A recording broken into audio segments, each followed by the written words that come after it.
সকলকে আদিবাসী চ্যানেলের পক্ষ থেকে জোহার, নমস্কার। মারাংগুরুর কৃপায় আশা করি সকলে ভালো আছেন, সুস্থ আছেন। মারাংগুরুর কাছে প্রার্থনা করি সকলে ভালো থাকুন, সুস্থ থাকুন।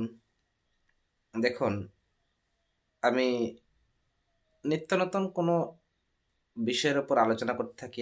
এক একটা বিষয়ের ওপর চেষ্টা করি, এক একজনের চাহিদা এক এক রকম, আর সেই দিকে লক্ষ্য রেখে আমি চেষ্টা করি সকলের চাহিদা পূরণ করা।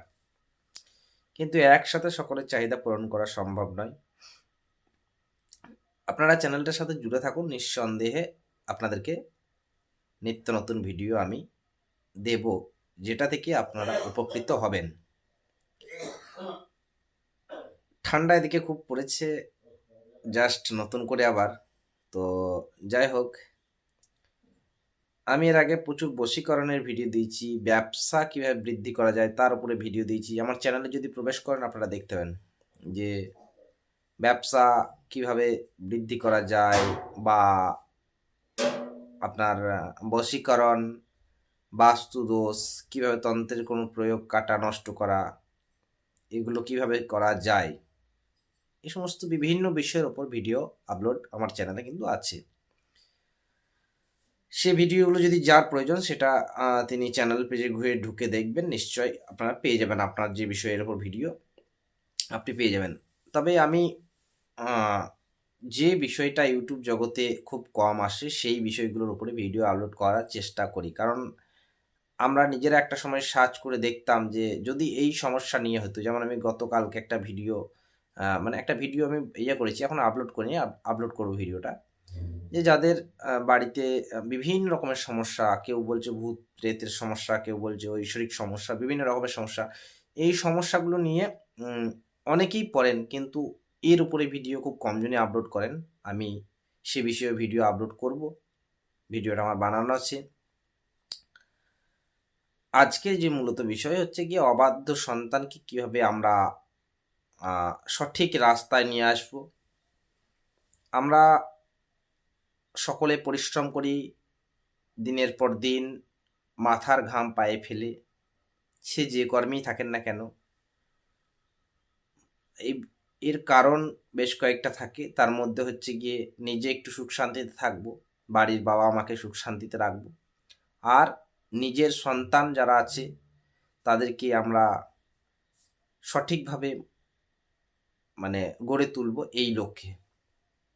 কিন্তু আমরা হাজার চেষ্টা, হাজার বার বলার সত্ত্বেও আমাদের সন্তানরা অবাধ্য হয়ে যায়। দেখুন, আজকের যে সমাজ ব্যবস্থা, আমরা কলিতে বাস করছি সেটা আমাদেরকে ভাবতে হবে। প্রথমত আমরা কলিতে বাস করছি, কলিতে যত অধর্ম সেগুলো আমরা দেখতে পাবো চোখের সামনে। বিষয় হচ্ছে সন্তান সুখ চাইলেও অনেক সময় সন্তান সুখ পাওয়া যায় না।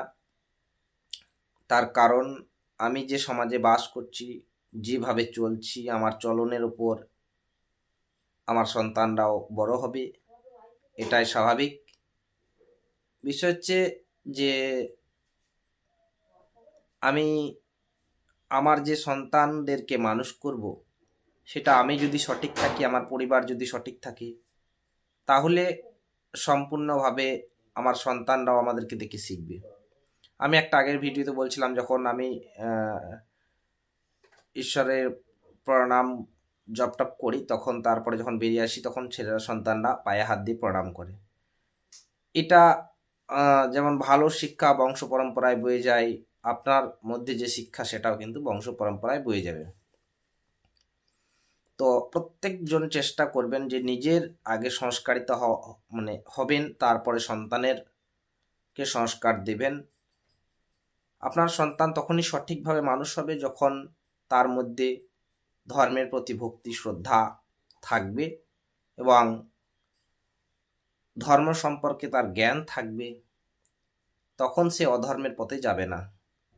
আর নচেত আমরা দেখেছি সমাজে যে খুব অল্প বয়স থেকে নেশাগ্রস্ত হয়ে যাওয়া, বা নেশাগ্রস্ত হয়ে যাওয়ার পরে যে বিভিন্ন খারাপ কাজের সাথে যুক্ত হওয়া, এগুলো খুব অল্প বয়স থেকেই হয়ে যায় এখনকার সন্তানরা।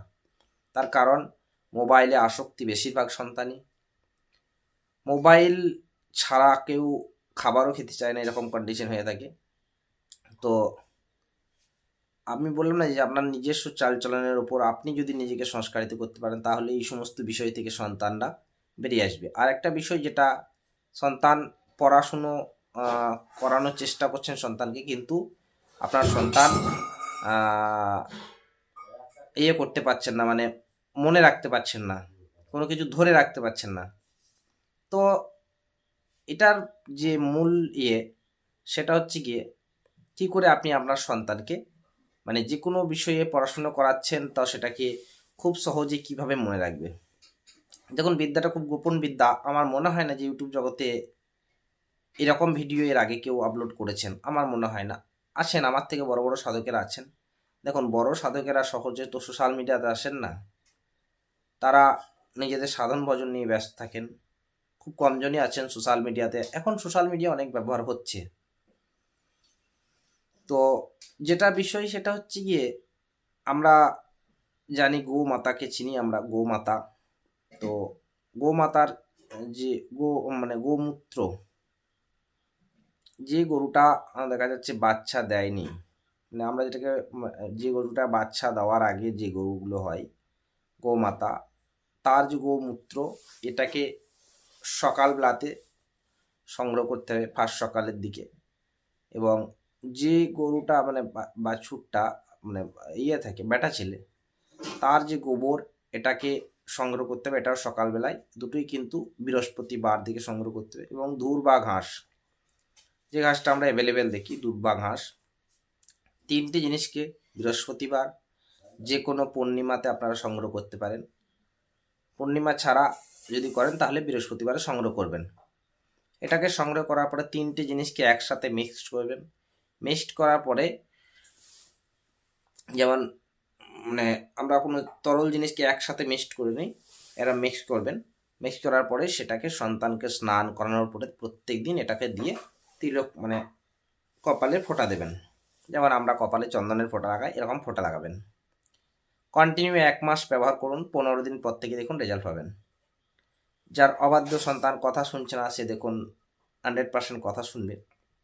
এবং যে কাজের জন্য নিচ্ছেন, অবশ্যই গোমাতা কাছ থেকে ওটা নেওয়ার আগে অবশ্যই গোমাতা কানে কানে এটা বলবেন যে আমি এই কাজের জন্য নিচ্ছি।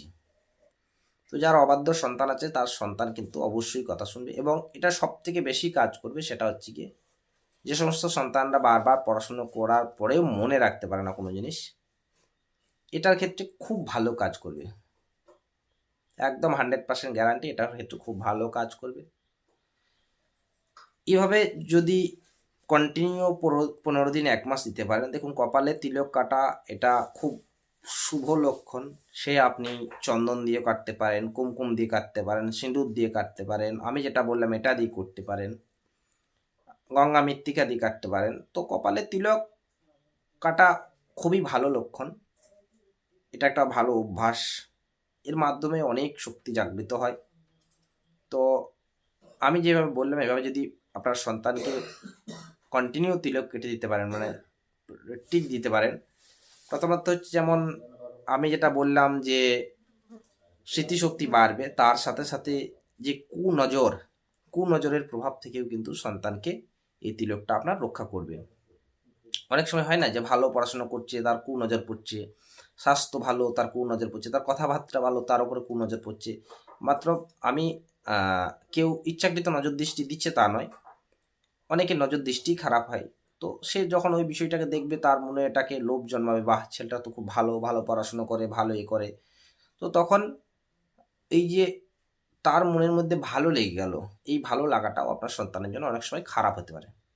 তো এই সমস্ত কুদৃষ্টি কুপ্রভাব থেকে সন্তান কিন্তু রক্ষা পাবে। আর একটা বিষয়, যারা একদমই স্মৃতিশক্তি দুর্বল যাদের, তাদের শয়নের আগে, সেই সমস্ত বাচ্চা শয়নের আগে খাঁটি সর্ষের তেল দিয়ে পায়ের তলা পরিষ্কার করার পরে কাঁসার বাটি দিয়ে খাঁটি সর্ষের তেল কাঁসার বাটির উল্টো পিঠে নেবেন, এরকম খাল বাটিগুলো হয়, বাটির উল্টো পিঠে নেওয়ার পরে পায়ের তলাটা ভালো করে ম্যাসেজ করবেন। প্রতিদিন 4 থেকে 5 মিনিট করে পায়ের তলাটায় সর্ষের তেল দিয়ে কাঁসার বাটির উল্টো পিঠে করে একদম পা সাবান দিয়ে পরিষ্কার করে দিয়ে বাচ্চা শুয়ে যাওয়ার পরে তার পায়ে মালিশ করে দেবেন। দেখবেন তার শরীর এবং মন দুটোই খুব ফ্রি থাকবে। এবং বাচ্চার স্মৃতিশক্তি 100% বাড়বে, বাচ্চার একাগ্রতা বাড়বে, পড়াশোনায় ধ্যান বাড়বে। যাই হোক, আপনাদের চাহিদার উপরে আমি নিত্য নতুন ভিডিও আপলোড করি। আপনারা আমাকে কমেন্ট করে জানাতে পারেন, যারা খুব বিশেষ প্রয়োজন আছে, হয়তো কাজ করাবেন না ঠিক আছে, কোনো বিষয়ে খুব বুঝতে অসুবিধা হচ্ছে, তারা আমাকে হোয়াটসঅ্যাপে জিজ্ঞেস করতে পারেন। এর জন্য জানার জন্য কোনো চার্জ আপনাদেরকে লাগবে না। যারা কাজ করাতে আসছেন তারা একটু সময় নিয়ে আসুন। বারবার আমি রিকোয়েস্ট করি যে সময় নিয়ে কাজ করাতে আসুন, সকলে একসাথে। যেহেতু কাজ দেখুন, সময় নিয়ে বলতে আপনি তো আর জানেন না আমার সঙ্গে কার কাজ দিচ্ছে। তো মানে আপনাকে এটুকু ভাবতে হবে যে আমি কাজটা দিচ্ছি, মানে 2-4 দিন দেরি হবে, কিন্তু দাদা কাজটা করে দেবে। এইভাবে আসুন। কারণ হচ্ছে গিয়ে আপনি যদি ভাবেন যে আমি আজকে দেবো আর কালকে হয়ে যাবে, এটা সম্ভব নয়। আপনার মতো হাজারো হাজার কাজ আমার কাছে আসে। আপনাদের ভালোবাসা এটা আশীর্বাদ, আর আপনাদের আশীর্বাদে আজকে কাজ করে যাচ্ছি, আপনাদের আশীর্বাদ মাথায় নিয়ে। তো আমি চেষ্টা করি যতটা সম্ভব আমার দ্বারাই সব সম্পূর্ণ ঠিক করে দেওয়ার। আমি তো ঈশ্বর নেই বা কোনো কম্পিউটার যন্ত্র নই যে যেটা বলবো সেটাই হবে। তবে যতটা পারি চেষ্টা করি সেটাকে সঠিকভাবে কাজটা করার। সকলে ভালো থাকুন, সুস্থ থাকুন। অনেকটা রাত্রি হয়ে গেছে, আবার দেখা হবে অন্য কোনো ভিডিওতে, আপনাদের কমেন্টের ভিত্তিতে সেটা। আবার একবার সকলকে জোহার জানিয়ে এখানেই শেষ করছি।